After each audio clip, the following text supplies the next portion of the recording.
If you predict the NBA wrong, a troll on Twitter might say, F you and your kid. That tweet got liked 42 times. Wonderful. Yes, I said the Knicks had no chance. I called the Bucks over Miami. Easy to predict. But some things were easy to call, so let's look at what I got right and wrong. Milwaukee over Miami in 5. Obviously, the Heat won in 5. My biggest failure because I said it was the easiest to predict. What I missed was playoff Jimmy. The big problem with the Heat was their offense, but the Bucks had no answer for Jimmy Butler. The series is summed up in the final fourth quarter. Jimmy defended one-on-one by Drew Holiday. They refused to double him because Drew was just named the best defender by other NBA players. But guess what? That doesn't matter when Jimmy is busting his butt. Giannis even said, I wanted to defend Jimmy Butler myself, but the coach wouldn't let me. That is a really bad sign for Mike Budenholzer's future, but Giannis did get a chance to score and failed. He only made 10 of 23 free throws in that final game. That puts his game 6 against the Suns even more in perspective. He had 17 of 19 free throws. If Giannis is too afraid to go inside on Bam, the Bucks are not good enough. I got roasted for saying the 2021 chip was a fluke, but at least I got this series wrong. I said Cleveland would beat the Knicks in 6. My bad. What happened to Donovan Mitchell? But first, today's sponsor is SoRare. You can join my private NBA SoRare League. Thank you guys so much for getting us over 2,000 people in the private league. It is free to join. You can click the link in the description. But right now, we are all playing the playoff tournament. I want to show you how I did last week. Now, the week is still going. I am in the 60,000 range, which is not ideal. I know this is sad. I'm hoping to crack into the top 10,000. So let's see what my lineup's going to be for next week. I'm going with Jaylen Brown. He had a great first quarter against the Sixers. I'm not sure what happened. I hope he can continue that through the whole game in game 2. Chris Paul, even though he is a little banged up, honestly, with the guys in my lineup, he's the best I can do. Caleb Martin, who had a lot of big moments in round 1 against the Heat, and they continue their series against the Knicks. And 2 backups, Isaiah Hartenstein on the Knicks, who's the backup center, and Dennis Schroeder. Again, guys, click the link in the description to join my private NBA SoRare League. It's absolutely free. You get 20 free common cards to get you started, and you can play NBA Fantasy with me and other people who watch AM Hoops. Thanks again to SoRare. He was supposed to be special against the Knicks like he was in the regular season. Instead, he was outplayed by Jalen Brunson again, just like last year when he was on the Jazz. Spider is starting to look like James Harden. I mean, yeah, he's made the playoffs every year, but he's only won 2 series in 6 seasons and never made a conference finals. Now, to be fair, I did think that Julius Randle would be limited with his ankle injury, but that didn't happen until they lost game 1 to Miami. Instead, Randle was awesome. One thing this series shows is how different the postseason is. The Knicks had the 19th worst offense in the regular season. That was second worst to only the Hawks in the East playoffs. But against the Cavs, they were dominant. Cleveland's offense was so bad against the Knicks, it would have ranked dead last by far in the regular season. What this came down to is the Knicks have grown-ups on their team and the Cavs have kids. New York looked like a team that has been there before. Cleveland looked inexperienced and scared. But this does not mean the Knicks are a great team, okay? If Jimmy Butler is healthy, I think New York finally loses. But I was wrong about the Cavs. I said Philly over Brooklyn in 5. I was close because it was a sweep, but what's crazy is the Nets had the exact same result as last year when they had Kevin Durant and Kyrie Irving.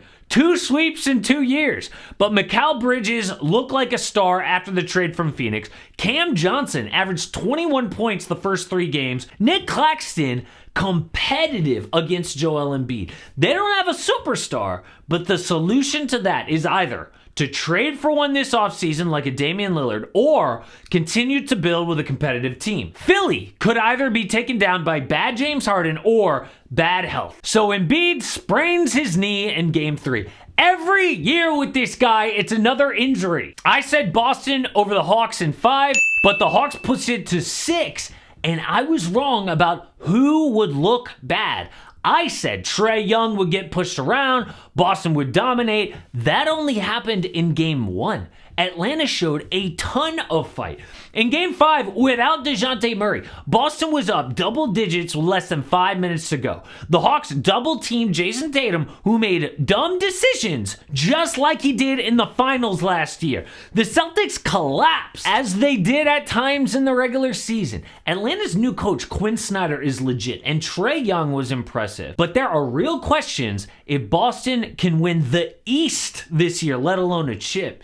You would think with Milwaukee out of the playoffs, the Celtics would feel like favorites, but the Hawks exposed them just before James Harden stole game 1 in Boston. I said Denver over Minnesota in 5, which is exactly what happened, but the Wolves have a legit excuse. They were without Jaden McDaniels, Naz Reid, and Kyle Anderson, all quality role players. Anthony Edwards was awesome in this series. Look at this Kobe MJ baseline fadeaway.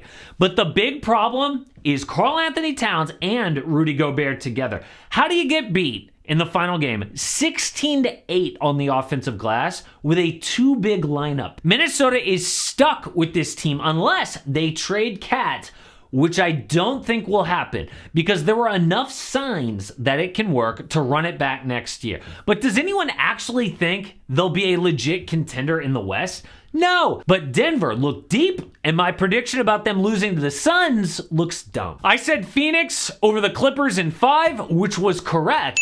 But what if Kawhi stayed healthy? They are down 0-2 now to the Nuggets, and we saw red flags against the Clippers. It honestly looked like if Kawhi was healthy, let alone PG, the Clippers could upset. But the Suns are unstoppable when KD and Book are on fire. But they obviously don't have any depth, and Russell Westbrook will get another contract.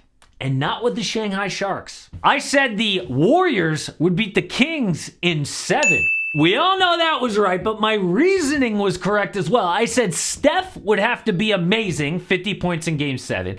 I said the Kings' defense would be awful, it was. But what I didn't see coming was De'Aaron Fox breaking his finger.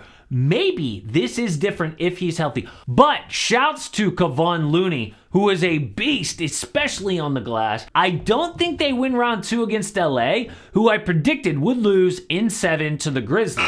I thought AD and LeBron would not stay healthy. AD did have that scare in game 1 where he said he couldn't move his arm. But you know what I'm really happy about? Not only did Memphis lose, they got embarrassed. After all the talk, we're gonna be a dynasty, we're fine in the West, Dylan the villain, they got bounced by 40 points. Dudes needed to be humbled, and that happened. But the Grizz did not like what they saw or heard from Dylan Brooks. He took way too many shots and missed them and disrespected LeBron James. Like, I get trash talk, but not disrespect of a legend. Now Shams says the Grizz will not re-sign Brooks under any circumstances. They don't need a discount Draymond on their team. All the talk without all the talent. He is good on defense, but he needs to actually win something before dressing like this. My favorite comment was, yeah, he pokes bears all right. Panda bears in China, but none of these teams can get Victor Wembanyama in the draft. Only teams that miss the playoffs can be in the lottery. Now, we all know that Wemby is going to go number 1 overall, but there are things that the media is hiding. They want us all to think he is this perfect basketball unicorn, but there are actually a few red flags. Check it out.